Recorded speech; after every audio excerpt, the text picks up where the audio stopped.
Hey creators, want to grow your page fast?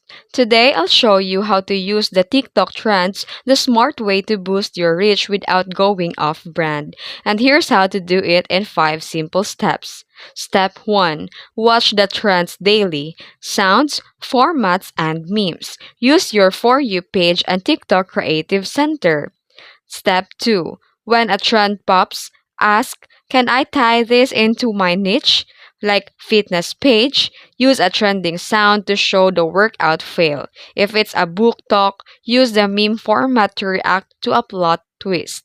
Then, adapt the trend without losing your voice. Keep your captions, visuals, or edits aligned with your content style. Step 4. Use niche plus trend hashtags. Then post quickly. Timing is everything. The earlier you join the trend, the more discoverable your content becomes. And that's how you grow a niche TikTok page using trends without losing your identity. If you found this video helpful, hit like, subscribe, and ring the bell icon for more growth tips. Thanks for watching.